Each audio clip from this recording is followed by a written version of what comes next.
Welcome back to the channel, and I will show you what I'm working on today. If you saw my video with the cabin move, you know that I also kind of dropped a little hint that I moved the shipping container. And so the shipping container was basically about a block away from my house as far as distance wise goes, and I could have moved it with the similar setup that I did with the cabin, which is, you know, take the cribbing and the high lift jacks, jack it up, put some logs under it and roll it. And I did kind of roll it, but instead of using the jacks, I have a front end loader that I have available that I can borrow, and so I went ahead and used that to try to make it a little bit easier. So the shipping container is in. It went pretty well. The move went pretty easy, so I got it leveled. So I'll show you all that on a quick video, just a little time lapse of getting it moved, and then when I'm done there, I'll show you some of the things that I would do differently, or some of the things that I learned from moving a shipping container. So hope you enjoy the video.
Okay, so one thing that I planned on doing originally is I wanted the shipping container actually flush to the ground so that I could drive my forklift in and out.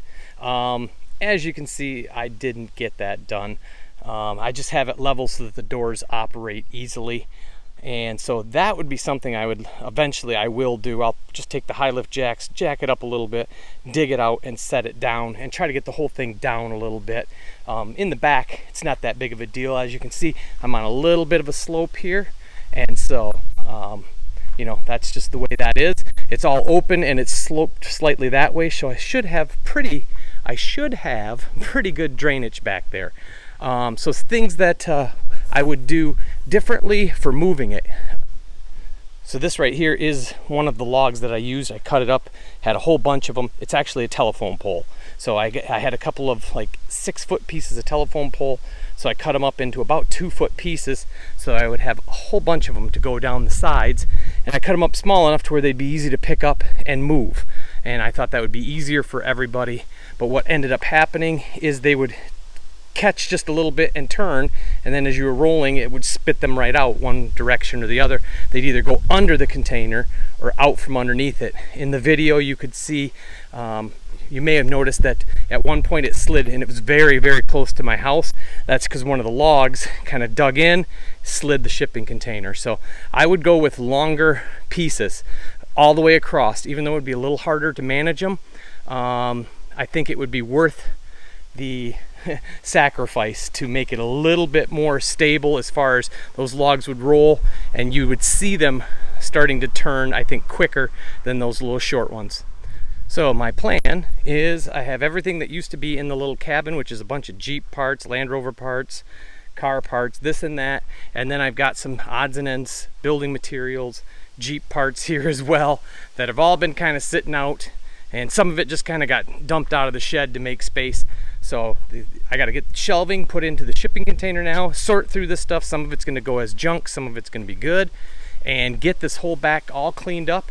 And then I'll probably come back in with the loader and start leveling this off a little bit to make it just a little bit more usable so I can park my trailers and stuff like that in. Well, the wind's starting to pick up. Hopefully you can still hear me, but that is it for the video. Thanks for watching, and come again, guys.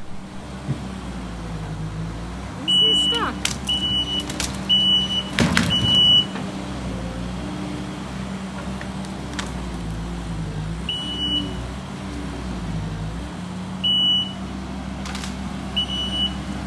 It appears he might be, but he's pretty talented. I think he can get out.